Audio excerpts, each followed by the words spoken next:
All right. Hello, everyone. Again, it's so good to see your faces, although I realize I actually can't see all of your faces, but I can see our beautiful panelists. But it's good to see those names appear that we've been seeing this morning. So this session is super, super exciting. I love all of our guests, but I will say this one I've been looking forward to all day, really all month, if we're being honest. It is not every day we get to meet, let alone talk to real life Olympic athletes. So for those of you who just joined us and this is your first session, welcome to the 84th Annual Texas NAACP Convention.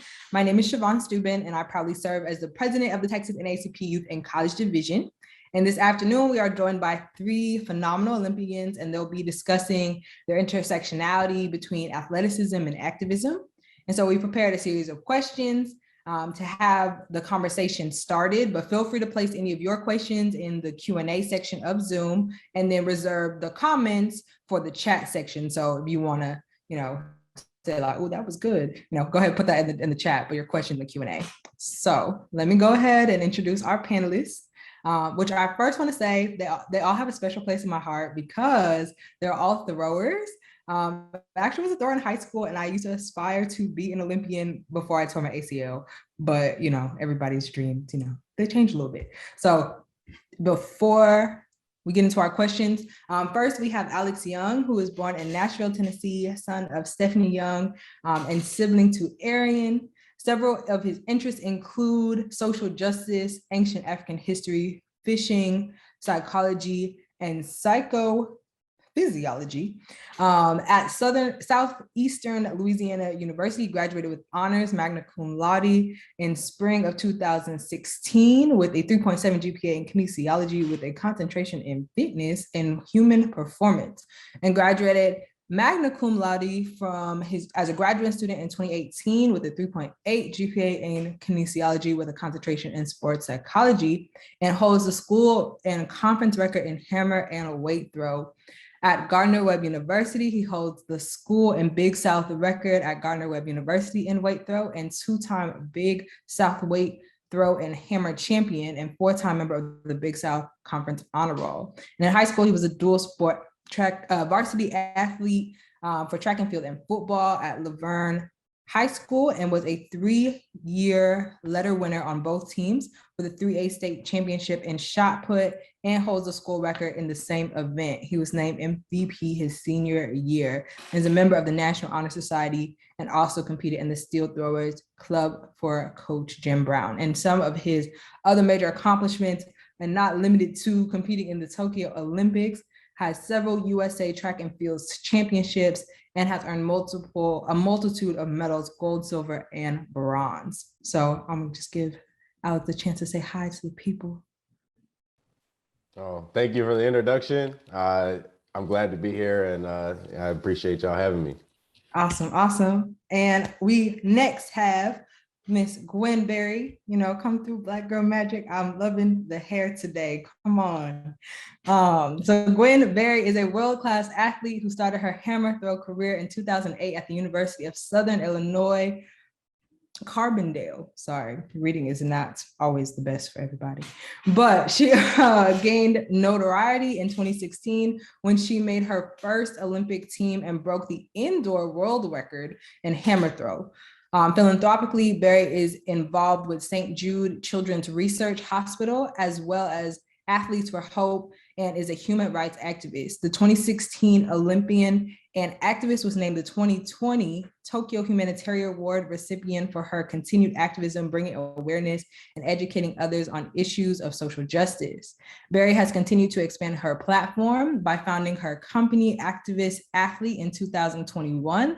Activist Athlete focuses on encouraging athletes to stand up for social justice issues and inequality.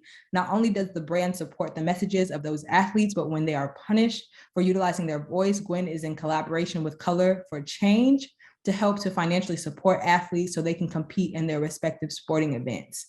Gwen is also a 2020 Tokyo Olympic finalist and Puma ambassador. Since raising her fist on the podium, elite hammer thrower and activist Gwen Berry has become one of the most outspoken leaders in the sport, fighting to bring awareness to issues of social injustice in the United States. Barry has used her voice to speak powerfully on the social media platforms and in dozens of interviews with the media and on podcasts to educate others and issues facing Black Americans, Black and female athletes. Gwen, say hello to the people. Hey, everybody. Thanks for having me on this beautiful Saturday. Thanks for tuning in. Awesome, awesome. And last but not least, we have Mr. Sam Mattis. Sam grew up in New Jersey.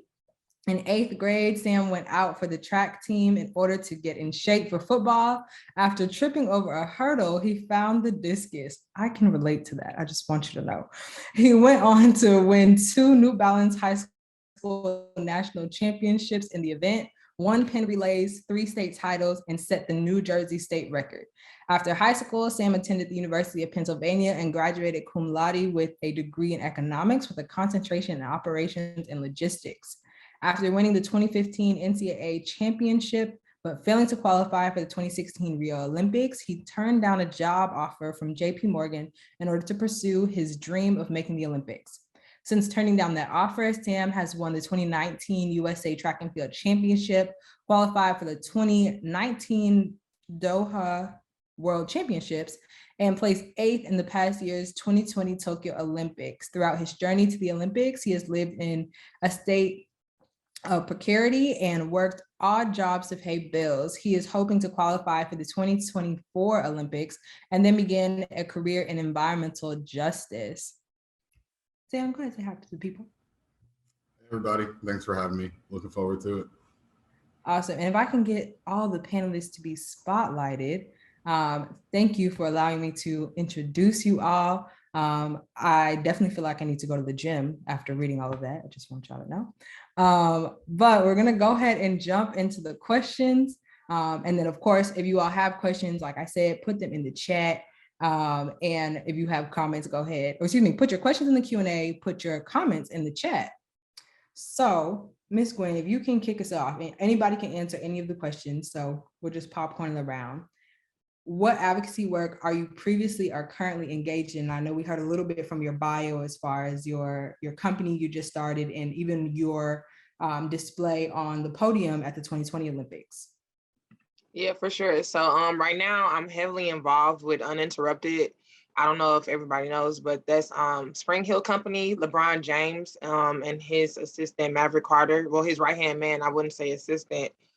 So we recently just came out with a conversation. I just posted it on my page on Instagram if anybody wants to go see it. So still advocating for Black women, Black athletes, just trying to do more speaking engagements. And I'm currently enrolled in school right now. So I am going to school for public health with the emphasis on cultural competency. So I can get my facts, statistics, and data up to par so that I can continue to do my part to help my community. But I need to know what my community needs so that I'm able to effectively help everyone. So yeah, that's what I'm doing right now. Okay, awesome, awesome. Sam or Alex? Sure. So right now, I'm involved in a couple of groups in my county. I kind of live out in like the middle of Pennsylvania. It's an interesting county where it's mostly white, but there's a city in the middle that's mostly non-white. And there's also a detention center that works with ICE in the county. So there's a lot of immigration activists there, as well as some housing work and working with labor groups in the area to just try to promote a better standard of being and human rights for people. Awesome. And Alex, go ahead and round us out. Yeah, for me, I do more of kind of the behind the scenes things. So currently, I actually just got a new job. Specifically, I'm a program coordinator for the New York Space Consortium. So I work pretty much hand in hand with NASA. But my focus as of right now is developing a new program for DEI and exclusively for the underrepresented communities, especially ours. I'm not a big STEM person myself, but there is a need for more of us within academia. That's usually where my expertise are in higher education. I've literally worked in a university ever since I graduated And so that's what I try to do. I want to make sure people know that athletics is great. It opens up a lot of pathways, but your brain goes a lot longer than your body does. Look, that's a quote right there. Somebody tweet that. Your brain goes a lot longer than your body does. Thank you all for sharing that. We'll definitely be tapping into a little bit more about what you all are doing in those organizations and in your jobs. It's amazing to hear what you all are doing, whether it's your day job or being in school on top of being an athlete, and what that looks like even post-undergrad, as a more like full-time adult is what people would say, I guess. So our next question is, what do you think is the most pressing disparity affecting the Black community right now? And I'll kick it to Sam first this time. That's a big question. I think there's a lot of stuff, but two things that stand out for me generally are the wealth gap and the lack of representation in power. And I think those both are pretty connected, and it's just so hard to advance as a community if you don't have people in power fighting for you, or when those people who get in power end up being kind of captured by politics or just corrupt forces. And it's a lot harder to get in power when you don't have the money that you need to run political campaigns and political operations. So I think those two play into each other a lot, and I kind of see those as two of the bigger barriers to progress. I definitely agree. I will let Alex go ahead and go next. So I'm gonna piggyback off of the same thing. Mine more dives into the educational piece, right? What there's a lack of resources, especially a lack of wealth in a certain community, yet specific property, zip codes pay more taxes than the wealthier ones, right? So you get a big hit there. And so when you're not getting your taxes getting put into your schools, and then you have educators who are going in and they only want a paycheck rather than to actually help someone, especially those that don't look like you, you create a gap from the beginning. And so I think the biggest thing is our educational gap as well, right? So it's a health and a wealth and an educational gap that's keeping us separated and ultimately leaving us out of those positions of power and opportunities to really grow. Ms. Gwen. Yeah, so they said it all. I mean, I was gonna say the same thing. Number one, lack of resources, lack of representation and education. That's where we falter as a community. We know why we falter in those areas as a community, and those are the first things that need to be changed, or else we have no chance. Okay, now follow-up question to y'all's answers. What do you feel like you're doing, whether it is in school for the reason why you're going back to school, or what you're doing in your day job or the organizations that you're involved in, to lead kind of call to actions to mitigate that? So reducing that wealth gap and increasing education in our communities. And I'll just kind of leave it as a free-for-all. So right now, some of the work that I've been doing is to help people stop getting evicted. There's just a small group in the city by us that the building manager had kind of let the building deteriorate, and those people were getting evicted, and evictions are basically the leading cause of houselessness, which then leads to a whole host of problems and that vicious cycle of poverty. So I think just helping people have a more stable economic life is pretty important now. And then eventually I want to get into environmental justice work. And I think that has a huge opportunity to help our community, because if we can use a green economy to get jobs for people who have been historically taken advantage of by the oil and gas industry, I think that would help prop people up and give us a lot more power in the long term.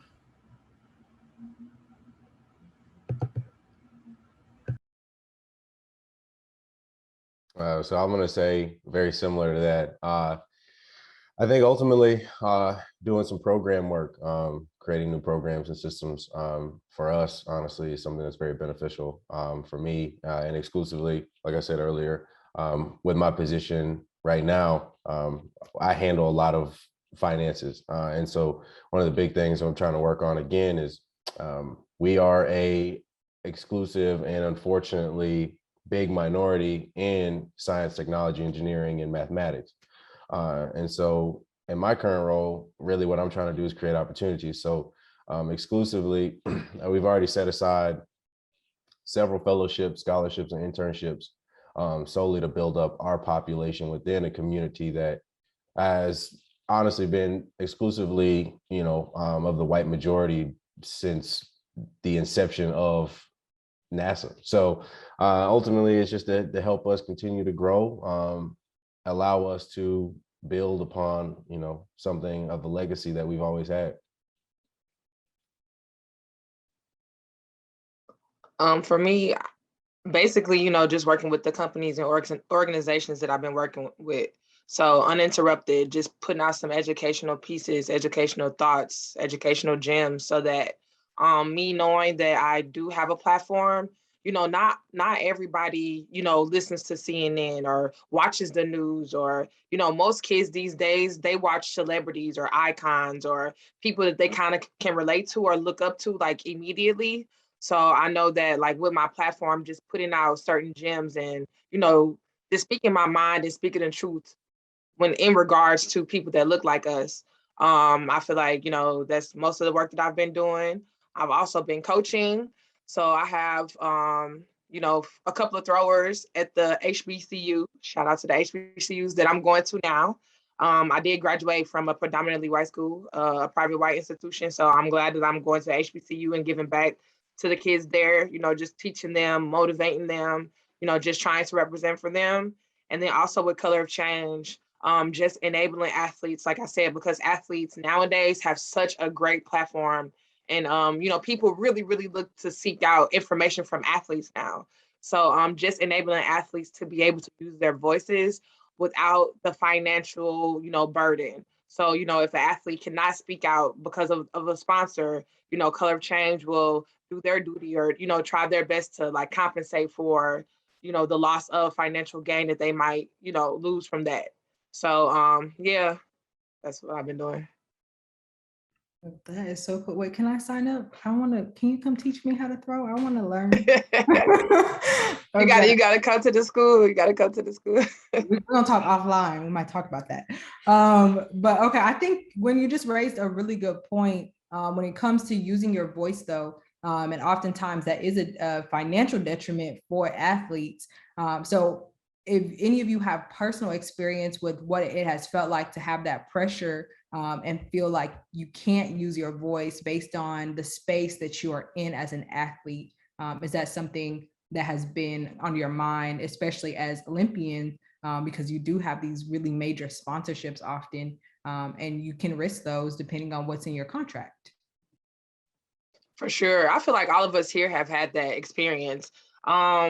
One thing that me and my coach always used to say is, the new contracts are just like, slavitude too. Like your athletes, professional athletes are enslaved to these contracts, whether it be basketball, football, baseball, it doesn't matter.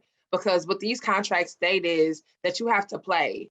You have to, be professional according to whatever the European professional is. So most athletes, they can't speak out. They're not really allowed or encouraged to speak on issues that are extremely uncomfortable. So then you go to the Olympic dynamic, and any, sport under the Olympic umbrella, we already have no funding. We know we don't make millions of dollars. Probably 1% of Olympic athletes make over six figures in an Olympic cycle. So, you have to, in regards to that, you have to be mindful that most Olympians, when they are speaking out, they literally have nothing. When I spoke out my first time in 2019, I was defunded immediately by some of my top sponsors. So that's the biggest thing that Olympic athletes face, and honestly, non-Olympic athletes face in this era, because these major corporations and companies, they do not want to risk that money coming in, or they don't want to risk it. So they tell the athletes, shut up and play. That's all you're supposed to do. That's your job. So do what we pay you to do. So yeah, it's pretty hard.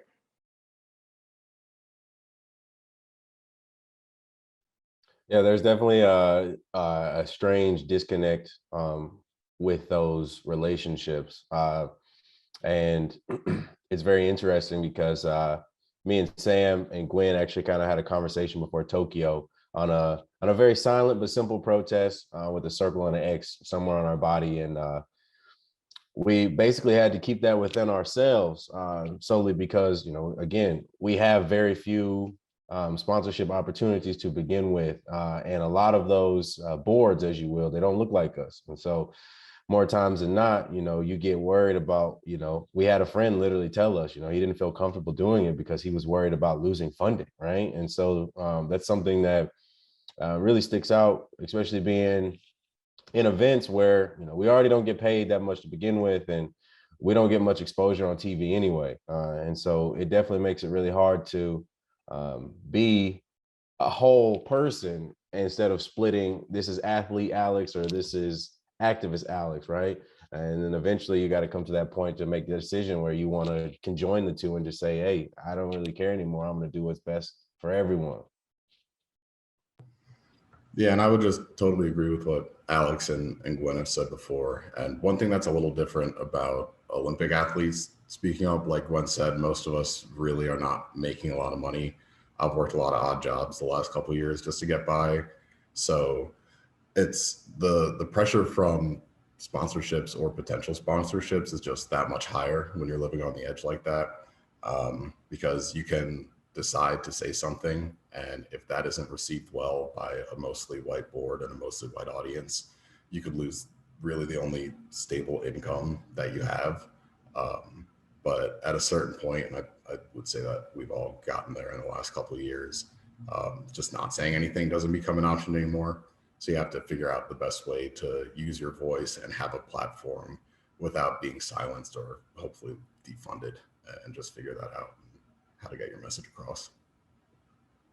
Yeah, no, that sounds like it's probably really difficult, especially because you're trying to do what you love and you're not able to do what you love while having that like financial stability. It's actually funny. I should have thought about this. I did not know that y'all all knew each other, but that makes sense. So for context, actually, I shout out to Gwen because I DM'd her on Twitter and that's how I found Gwen. And she actually answered and I was so shocked.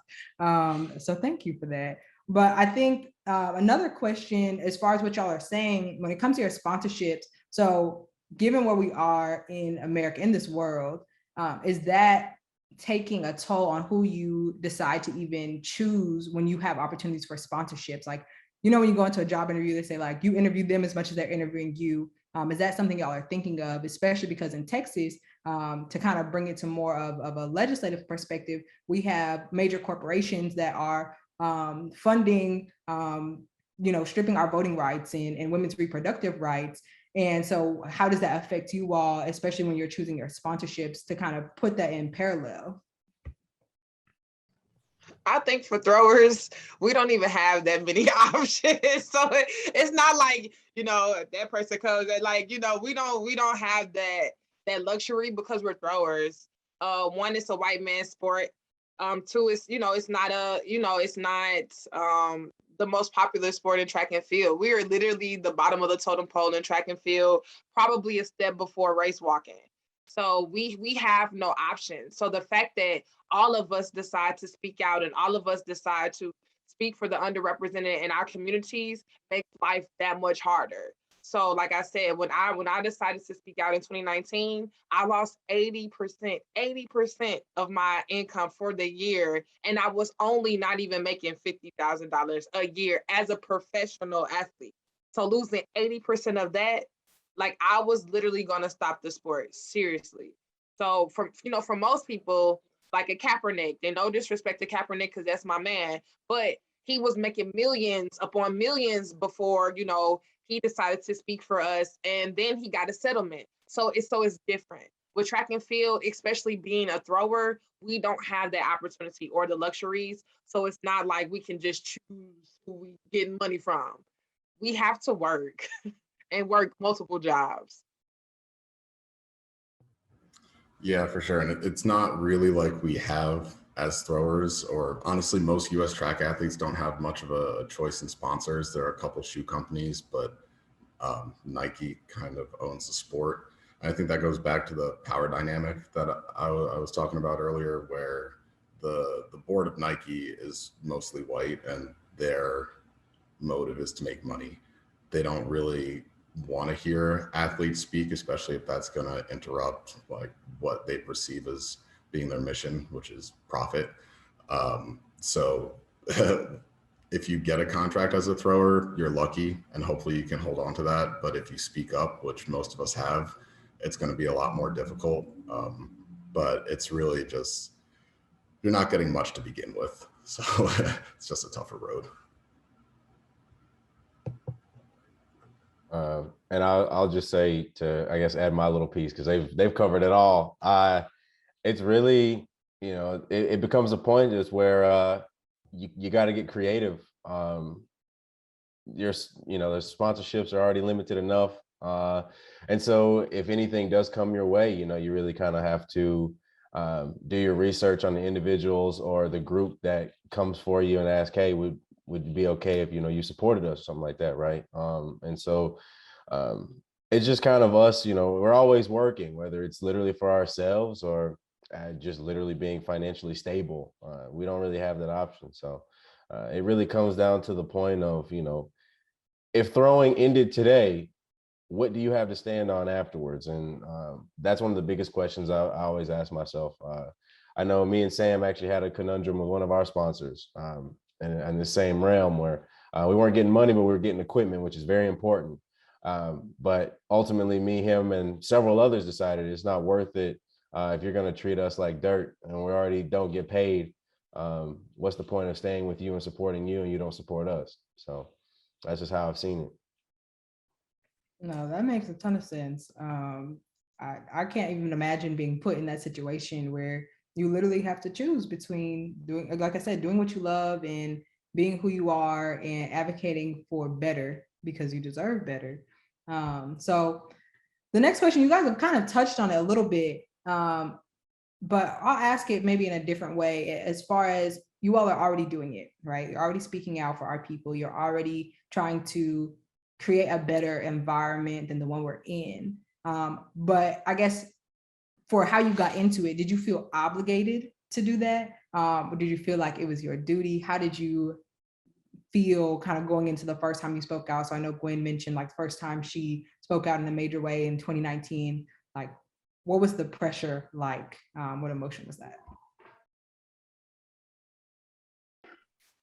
I would say it's not like I felt obligated, but I felt that it was necessary just because of how I grew up, how I was raised, what I see every day, the lack of resources that I see, people who are unrepresented and people who look like us, we don't have.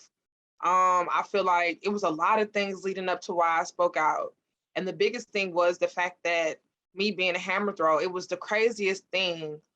This homeless man, he came to my practice and he literally found peace just watching me throw. I offered him some water. He didn't have a place to go. And I gave him some water and he literally slept my whole practice. He slept my whole practice. And I was just like, what type of world do we live in where this man has to come to a hammer practice to find some type of peace from the world or whatever he's dealing with? And of course, he was Black. He had no water. He damn near didn't have clothes on. It was crazy. So I don't feel like I was obligated, but I felt like it was necessary. Nowadays, I do feel like I'm obligated to speak out and to use my platform for this because, like I said, nowadays kids are looking up to people who they can immediately relate to, who they immediately identify with, and that's extremely important.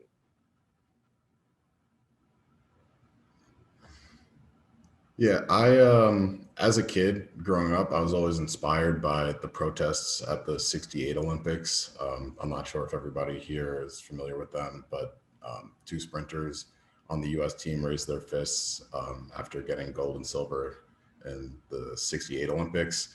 And they were both immediately kicked out of the village, stripped of their medals, and basically excommunicated from the U.S. Olympic team. And it destroyed their careers and lives for a while. But it really shined a spotlight on racism in America at the time.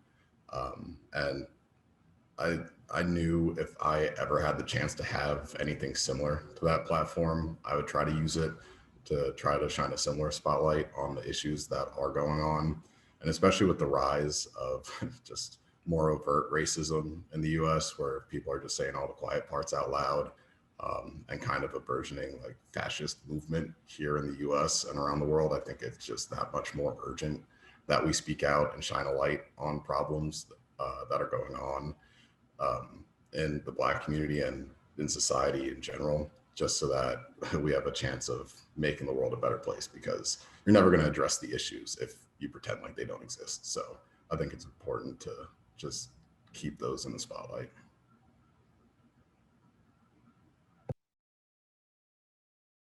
For me, it was, I don't know, it took a while really for me to realize everything that was going on. I mean, I grew up in the suburbs, and so everything was it was pretty all right. And I live in a diverse suburb, so everything was like fine. You know, I got along with everyone.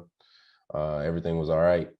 But as you grow up, you start to see a discrepancy and in what opportunities others have compared to others. And it's solely, you start to realize, you know, the things that your mom was saying when you were 5, 6 years old and growing up, and you realize, you know, you can't, like the old saying, I'm sure everybody's mama said it, but you can't do everything that your white friends do, right? It's like, and you start learning that, and you think back, you're like, wait a minute, you know, you're right. And you start watching the news, you start reading, right? And I think COVID was a big year for me and really kind of exploring like my heritage and understanding our history as a whole, and really seeing like, yo, this is actually kind of crazy. You know, what my mom was saying was right. You know what I'm saying? Like you got kids, little Black boys getting triple the amount of time in prison compared to the same crime that a white boy will do, or they'll get tried as an adult.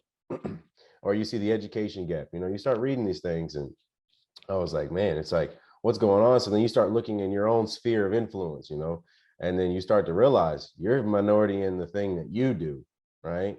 And that's from work to actually throwing and being an athlete. And that's when I realized, I was like, I definitely gotta say something now. And I was like, for me, I take it as an opportunity to bridge the gap and to hopefully pull, and this comes from like my Christian background, right? Of you know, you go find the lost sheep out of the 99, right? So that's what I'm gonna go do. I'm gonna try to pull in, if I could change one person's mind, attitude, ideology towards us about how we are and how we perceive, in hopes that we can gain an ally that way. That's 100% what I'm gonna do. But you know, it's all Black for me here on out, man. And that's how it's always been. So that's it. I love that. All Black, everything. Oh, Gwen, you're on mute. Were you trying to say something? Oh, no. Okay. Funny thing, I feel like there's a lot of coincidences happening with this group. When Sam said about the 1968 Olympics, I actually went to a throwing camp where I got to meet John Carlos and Tommy Smith in high school. So that was kind of cool to have that parallel. So y'all kind of mentioned this, and we talked about the identity and what that looks like, to have to choose between being an athlete and being a Black person, right? How did that impact you all when you decided to compete or work towards competing in the Olympics, and what that means for representing this country that doesn't necessarily give you all the things that you need, whether it's what's outlined in the Constitution, whether it's fair treatment, whether it's voting rights, and so forth. So how did that make you feel to know that you represent America in a capacity that you still love on a personal level?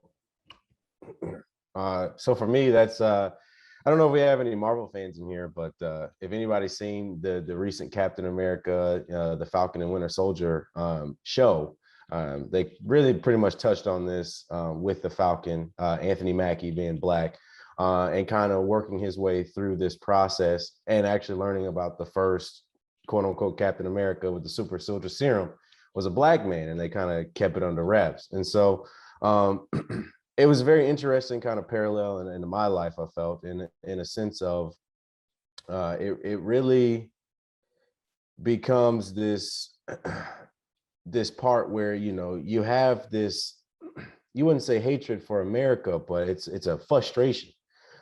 I think we are the brightest part of our history. It's just the oppressors have always tried to keep it dark, right? And I mean, we've done so many great things with the amount of adversity on our people as a whole. And I mean, I'm sure all of us have some incredible stories in our family histories that we don't even know. And then there's also some that we know, right? So if you want to make it a personal level, that's the best way, is your family history. But just reading up on our history from Africa, and then us being a part of the diaspora, coming here and still being able to thrive, even though all the odds have always been stacked against us since we came here. And so for us to have people who have fought to live up to the ideal of what America should be and what it can be, is something that was very valuable for me. So when I put on the USA on my chest, for me, it's, I could care less about whoever's backwoods or even in the city, you know, who thinks that we're some second class citizen, right? Because I know eventually we have enough of us fighting for ourselves to the point to where we're going to build upon the shoulders of our ancestors. And that's been the biggest thing for me. And so there is always going to be this weird spot with us, but in the long term, we've always overcome and we've always grown from the step before us. And I think this is no different.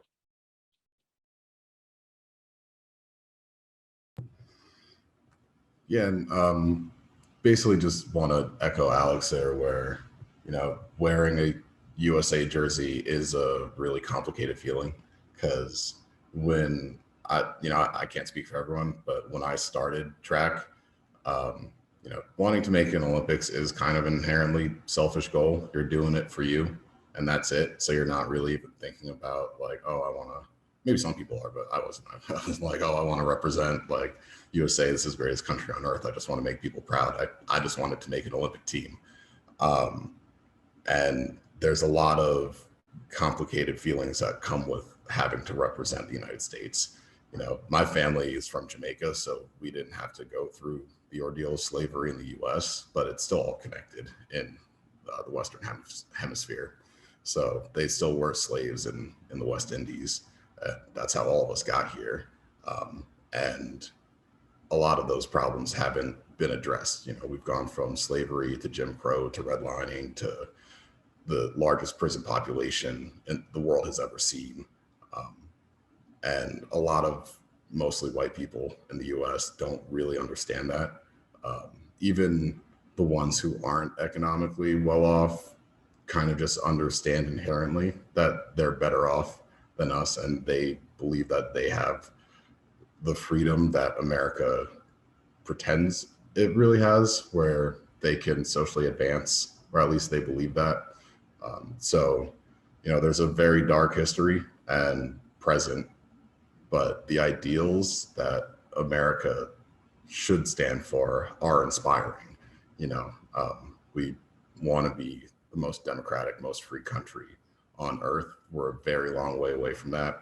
But I think saying that as a Team USA athlete, and forcing people to understand the person who's wearing the jersey and what they've been through can be a step in the right direction and help correct some of those problems, or at least gain an understanding of them.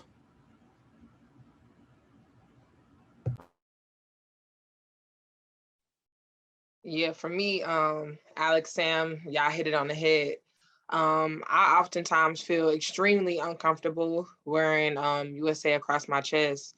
But for me, you know, like Alex said, just knowing my history, knowing who I'm actually representing, knowing why I am, you know, putting myself in the position to be able to represent people who look like me, is what I hold fast to.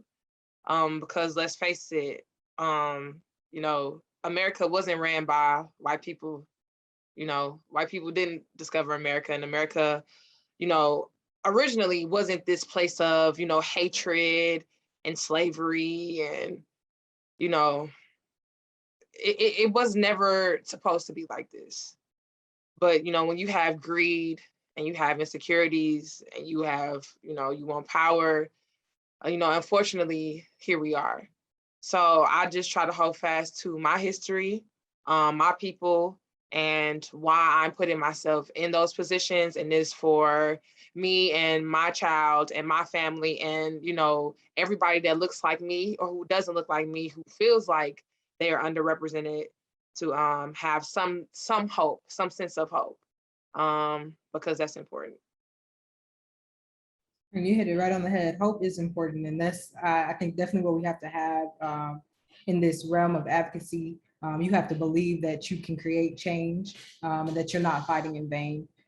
So we do have some time. So I want to open it up to our guests. If they do have questions, please put them in the Q&A. If you can't find the Q&A, I mean, I guess I'll take it in the chat. But please pop in a question if you have one for our lovely panelists. But in the meantime, I do want to thank you all just for this discussion thus far. As a token of our appreciation, we will be sending you all a 2021 convention box. So our chat support will be sending you a link in the chat so we can make sure we have all the correct information so we can get that out to you. If you are a attendee and you do not have a convention box, we will be sending a link to you in the chat so that you can go ahead and purchase that. They are $20 for you, $25 for our branches. And it comes with a t-shirt. I'm actually wearing the t-shirt right now. Can't see the whole thing because I'd have to stand up, but a face mask and a key tag. It actually has a little QR link, so QR code, so you can stay up to date with us. It'll connect you to our link tree, and so you'll continue to see our updates and such. So if you don't have a convention box, I promise you want one. If you don't want one, change your mind, you do. But I am not seeing any questions. So this is what I have then. So to close us out, I want you each to give us a call to action. It can be something that you want people to be researching more, something you want them to do specifically, like go to a website, sign a petition, etc. I specifically from Sam, one of our game changers is actually environmental and climate justice. So if you actually have one for environmental and climate justice, that would be awesome. So yeah, just close us out, give us something that we can take with us, because we know that you all are way more than just athletes. And that's why you're here, because you also are engaged in our fight just as much as we are. Yeah, so for a call to action, not everyone's going to be able to do this, but I think if there is oil or gas infrastructure being planned or expanded or just existing in your community, trying to stop it, I think is a big thing, because that just ends up poisoning the air and water and leading to more problems for us, and really like just destroying property values and economic opportunity. But that's not everybody lives next to that stuff. So I would just say get involved in your local politics, especially like you guys have seen it more in Texas, but it's crazy how powerful local politics can be on like a county or state level. Usually not in a great way, but there's a lot of opportunity to change that. And just getting involved is a big step, because a lot of these anti-democratic and racist laws pass when nobody's looking and when no Black people are present. So just showing up and getting involved, I think, is one of the more important things you can do. I'm gonna say do some of the basic groundwork, man. Just be where you are, if that's signing petitions and learning about your history, which arguably I would say the knowledge piece of learning about your history is the most important. So if you get a chance, you gotta read. There's some very educational YouTube videos out there. There's a lot of history that I didn't even know about that I'm still learning about. It's been fantastic. So there's actually a page called Home Team History. He does really good, pretty much 12 to 15 minute videos about kingdoms in Africa and honestly even I guess historic times, as you would say, but for us that is history here in the US also. So if you get a chance to watch those, do that. But ultimately, yeah, just start your activism where you are. If start small, and then as you grow and you get more confident in your ability, you do that. You're going out and you're doing what Sam's doing, working with local groups. That's signing petitions, that's trying to start programs where you work, something like that. So just really honestly, just start where you are. Yeah, again, Sam, Alex, I love speaking with y'all because y'all just hit on the head every time. I would say number one, what's most important and for me, what helped was understanding who I am, knowing your history as a Black American, know where you came from, know that you're just not a slave. Like we have a lot of Kemet history that was brought over here. You know, they didn't bring slaves over here. They brought doctors, lawyers, teachers. We are doctors, lawyers, teachers, you know, politicians ourselves. That's what they enslaved here in America. You know, we weren't just savages just out there butt naked running around. So please, please self-educate yourself. That was the start of my journey, self-education, reading books, books from not only, you know, our historians, but psychologist, Dr. Joy DeGruy. She has beautiful, beautiful books on Black trauma and Black history. So start with reading, start with self-educating yourself, YouTube videos for sure. If you are in a place where they have Black freedom schools, try to go to a Black freedom school, go to a session, one session every week. Again, that's what I did. Then you'll begin to find yourself and then you'll know what your community needs or what your neighborhood needs. That's what I learned in freedom school. You first have to know yourself and then you first have to know what your neighborhood needs or what your community needs so that you can be most effective into helping them. So yeah, that's the start. If you are too afraid to use your voice, you know, you can always tweet, you can always write letters to people who you know are in the forefront, explaining or expressing your fears or your, you know, your problems to them, and they can probably speak for you. Reach out to activists that you know who are ground rooted, like, you know, Killer Mike, Tamika Mallory, you know, our freedom fighters, get into different web, you know, web articles, Color of Change, they send out web articles all the time. It's free to sign up. They send out petitions all the time. So just anything that you feel comfortable with and getting involved. But I would encourage everybody to read and self-educate yourself first and foremost. That's the most important because they don't teach us a lot for a reason. Awesome. Thank y'all so, so much. I hope y'all are seeing the love in the chat. So I hope that brightens your day. I did get a question, but it's not one that y'all have to answer. But if you could put your contact info in the chat for people, they're asking how can they get you to come to their unit, their branches. They want to hear more from y'all. So if you could put your info in the chat, whatever you're comfortable sharing with, so that our guests can, you can also be a guest for our guests in where they would like you to be too. So without further ado, again, thank you all so much. Please make sure you fill out your speaker gift link so we can send that to you immediately. And so I'm going to go ahead and round us out with a couple of announcements. So if you are a delegate, remember you were sent a ballot at 11 a.m. You should have received two, especially if you are a youth delegate, you should have received one for the adult state conference, one for the youth state conference. And then if you are a branch member, you should have just received the one for the branch state conference.